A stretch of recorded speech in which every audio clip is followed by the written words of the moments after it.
रोम के तीसरे राजा Julius Caesar जब वो जीतकर अपने देश वापस आ रहे थे, 15 फरवरी का समय करीब था। 15 फरवरी को रोमन लोग शुभ मानते हैं और उस दिन वहाँ पर एक त्यौहार मनाया जाता है लुपरकल। उस त्यौहार की तैयारियाँ चल रही थी तो लोगों की खुशी दोहरी हो रही थी। एक और तो जूलियस सीजर जीत कर वापस आ रहे थे, दूसरे त्यौहार सर पर था। लेकिन कुछ लोग ऐसे भी थे जो जूलियस सीजर को पसंद नहीं करते थे। उन्होंने षड्यंत्र रचा और जूलियस सीजर की हत्या का प्लानिंग की। और उसी प्लानिंग में जो जूलियस सीजर के सबसे ज़्यादा करीबी थे, उनके सबसे ज़्यादा विश्वसनीय मित्र ब्रूटस को अपने साथ ले लिया। लंबा एपिसोड है, पूरा ड्रामा है, आपने पढ़ा हुआ होगा। इस ड्रामे का पटाक्षेप यूँ होता है, जब षड्यंत्रकारियों ने जूलियस सीजर पर हमला करना शुरू किया, एक एक करके सब ने उसके सीने पर खंजर भोंके। आखिरी खंजर ब्रूटस ने मारा, तब जूलियस सीजर के मुंह से बस एक ही शब्द निकला, और वो निकला, ब्रूटस यू टू। आज उसी वृत्तांत को खूब याद किया जा रहा है। मेरठ कचहरी में खूब इसकी चर्चा रही। लोगों का कहना है कि क्या मेरठ वालों ने हापुड़ के साथ कुछ ऐसा ही कर दिया।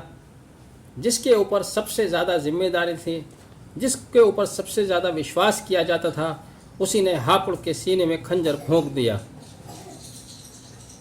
29 सितंबर 2023 को हापुड़ में महासम्मेलन की तैयारियां हो रही हैं। बहुत जोश व खरोश के साथ ये तैयारियां तेज़ी से चल रही हैं।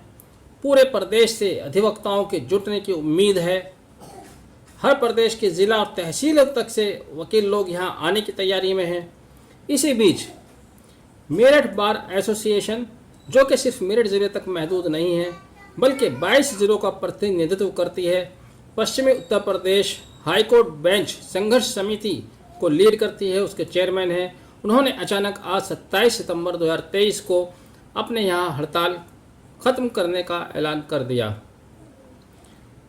मेरठ में वकीलों में इस बात को लेकर, मेरठ के ही वकीलों में बहुत ज़्यादा रोष है। दूसरे ज़िलों में किस तरह की उनकी प्रतिक्रिया होगी वो भी सोशल मीडिया पर आ रही है, अभी और आना बाकी है।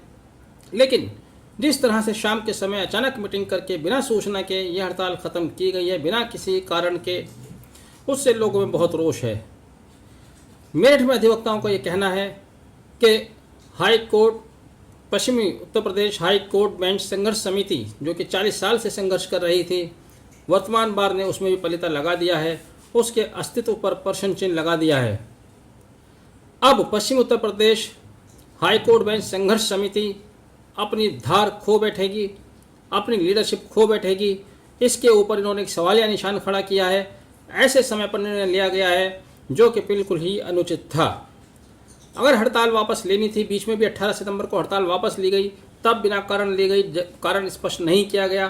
फिर 2 दिन बाद ही दोबारा से हड़ताल चालू कर दी गई, उसका कोई कारण नहीं दिया गया। हड़ताल को खेल सा बना दिया, ये कहना है ज़्यादातर यहाँ अधिवक्ताओं का। कई साथियों से बात हुई है, नाम ना बताने की शर्त पर ये मैं बता रहा हूँ। कुछ लोगों का कहना तो यह भी है कि 27 सितंबर को ऐसी क्या मजबूरी थी कि जब हापुड़ में महासम्मेलन की तैयारी चल रही है, आपने एक दिन पहले क्यों यह हड़ताल वापस ली।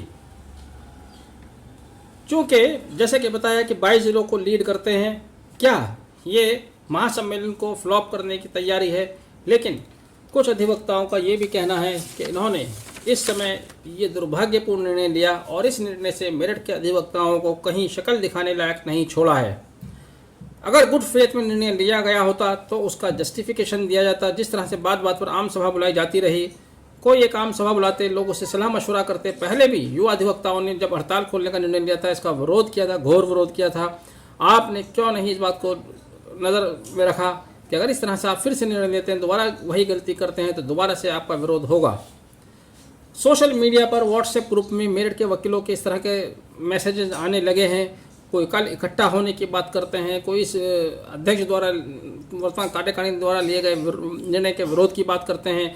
बहुत से अधिवक्ता साथी ये कह रहे हैं कि हम हापुड़ जाएंगे, महासम्मेलन में शामिल होंगे।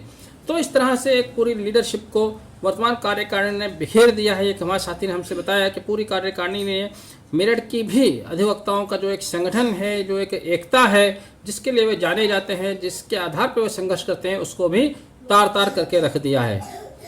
हालांकि हमारा अपना पर्सनल व्यू तो यही है कि हड़ताल को ख़त्म करने के बहुत सारे मौके आए थे, 4 तारीख में आया, 15 तारीख में आया, तब जस्टिफाइड किया जा सकता था और हापुड़ के अधिवक्ताओं को अपने विश्वास में लेकर निर्णय लिया जाना चाहिए था। लेकिन तब से आज तक ये तीसरी चौथी बार हुआ है जब हापुड़ के अधिवक्ताओं को विश्वास में नहीं लिया गया। हड़ताल तो समाप्त होनी ही चाहिए, बहुत एक लंबा समय हड़ताल को चलते हुए हो गया है, लेकिन उसका एक तरीका भी होना चाहिए, सम्मानजनक तरीके से हड़ताल समाप्त की जानी चाहिए थी। मेरठ बार एसोसिएशन द्वारा जो निर्णय लिया गया है वास्तव में ये दुर्भाग्यपूर्ण निर्णय है। इस निर्णय को इस स्थिति में किसी भी कीमत पर सही करार नहीं दिया जा सकता।